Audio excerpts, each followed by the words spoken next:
என்னுடைய அழகு முகத்தை பார்த்து கூறுங்கள் அம்மா. என் மீது நீங்கள் கோபமாக இருக்கிறீர்களா? நிச்சயமாக இல்லை.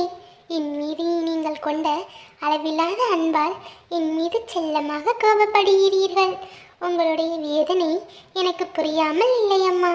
உங்களுடைய சில கர்ம வினைகளை தீர்த்து உங்கள் மகனாக நான் நிச்சயம் வருவேன். உங்களுக்காக நான் இருக்கிறேன். எதை பற்றியும் நீங்கள் சிந்திக்காதீர்கள் அம்மா. உங்கள் உடலையும் மனதையும் ஆரோக்கியமாக வைத்துக் கொள்ளுங்கள். உங்கள் பிள்ளை எனக்காக. என் முகத்தை பார்த்த உடனே என் அம்மா ஓடோடி வந்து என்னுடைய பேச்சை கேட்க வந்து விட்டார்கள். இப்படிப்பட்ட அம்மாவை நான் எப்படி ஏமாற்றுவேன்? என் அம்மாவிற்கு நிச்சயம் நான் ஏமாற்றத்தை தரமாட்டேன். விரைவில் குழந்தையாக வருவேன். என் அம்மா சந்தோஷப்படுவார்கள். இது நிச்சயம் என்னால் நடக்கும். அம்மா, உங்களுடைய வேதனை என்னால் நிச்சயமாக தீரும். உங்களுடைய காலம் இன்னும் முடிந்துவிடவில்லை. விரைவில் உங்கள் பிள்ளையாக நான் வருவேன். என் அம்மா இன்னும் என்னுடைய சேட்டைகள் எல்லாம் சந்திக்க வேண்டியது இருக்கிறது. அதற்குள் எனக்கு வாழவே பிடிக்கவில்லை.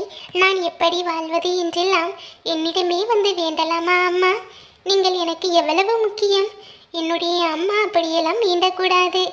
என்னுடைய சொல்லை கேட்டு நீங்கள் பொறுமையாக இருங்கள். ஆனால் நீங்கள் என்னிடம் சொல்வது, நான் எத்தனை காலம்தான் முருகா பொறுமையாக இருப்பது? இன்னும் எத்தனை தான் இனி சோதனைக்குள்ளாக போகிறாய் என்று. உங்களுடைய வேதனைகள் எல்லாம் தீரும் அம்மா. நான் சொல்வது சத்திய வாக்கு. நிச்சயமாக விரைவில் பலிக்கும். இந்த வருடம் நிச்சயம் உங்கள் கையில் மகனாக நான் இருப்பேன். இது என் வாக்கு என்றுமே பொய்யாக போகாது. நான் உங்களிடம் பொய் சொல்லவில்லை அம்மா. இது நிச்சயமாக நடக்கும். என்னிடம் நீங்கள் இத்தனை நாட்கள் மனமுருகி வேண்டியது நடக்கும் தருணம் வந்துவிட்டது. என்னை பார்த்துவிட்டு சந்தோஷமாக தூங்குங்கள். அதுவே எனக்கு போதும். உங்களுடைய அனைத்து ஆசைகளையும் நான் நிறைவேற்றி தருகிறேன். என்னை மகனாக சுமக்கும் என் அம்மா இன்னொரு முறை அப்படியெல்லாம் சொல்லக்கூடாது.